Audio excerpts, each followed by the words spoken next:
if people push too hard, then, you just feel like you have fewer and fewer resources, even though you might be the one pushing people away. And it's so valuable when friends are willing to just like stick with you through those bad patches in your life. As an actor, what did you find the most compelling about Alice Darling? I really liked how kind of restrained and thoughtful the screenplay was. I think that there was something really exciting about a script that's not just like covered in dialogue. Maybe when I was like 20, I would have loved that because it's like, my line. But there's something like really beautiful about a screenwriter who trusts that you don't have to sort of say everything.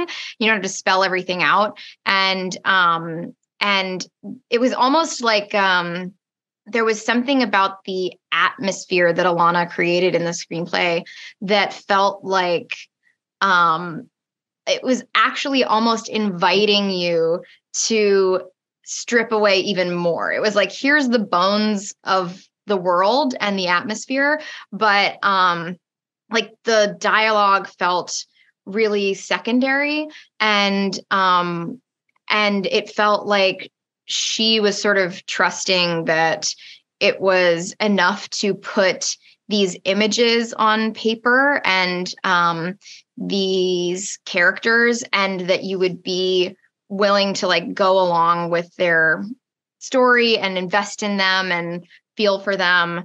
And there weren't these kind of like really explicit prescriptive scenes of dialogue. And there was something really exciting to me about doing something more restrained and kind of trusting that not everybody every day in every scene was going to have to be like really tap dancing to keep the scene alive. To sort of trust that you could sit in quiet moments is a scary thing to do when you're a performer. So that was like a challenging and vulnerable thing that I was really excited about. Yeah, it's cool that you brought that up about the dialogue, because I was wondering, was it difficult to convey these strong emotions when you don't have anyone to play off of and when you're just kind of alone in these scenes? Early on, there was, because Mary, the director, and Mike, the DP, who also operated the camera.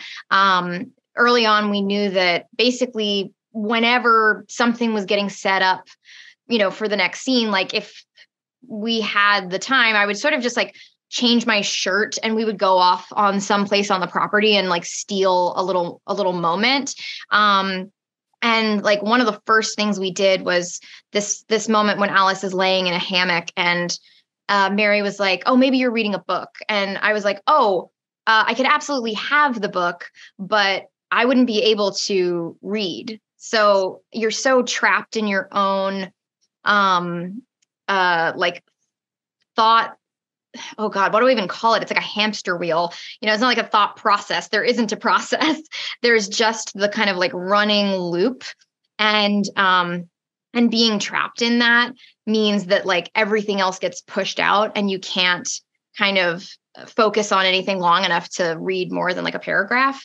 And like knowing the experience that intimately meant that we could make those decisions really quickly.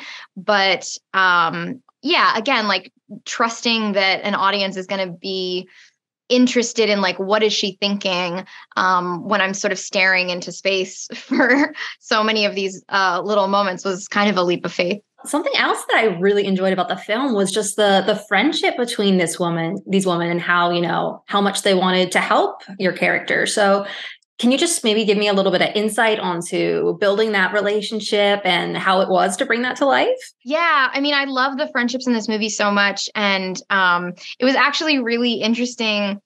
I forgot about this until recently, but the everybody on set ended up trying to figure out, like, am I the Tess or the Sophie or the Alice? It's like a way less fun version of the like Sex in the City, like, are you the Samantha kind of thing? But yeah, I love that they want to help so much, and like neither of them really can. And they both have like such opposite approaches to trying to help, and ultimately that they end up being willing to just like tolerate the fact that Alice is in such a bad place, which is the most valuable thing for her, is just to have them around and like not be forcing an outcome. And it's hard because it's like Tess, who's the more vocal one, is like sort of saying everything that the audience is thinking, but it's almost like the second that it's out of her mouth, you're like, that's not going to help, and that playing out on screen, I think, is really fascinating and frustrating for a viewer, because you're like, just tell her this. And then it's like, well, of course, she's not going to listen. She can't hear it yet. She's not in a place to hear it yet. So I think that it's this really great testament to friendship, and the way that like sometimes the best thing that you can do is the hardest thing to do, which is just to like keep showing up even when that person just won't do the thing that seems so obvious to you, and still being around. And I know that was incredibly valuable to me.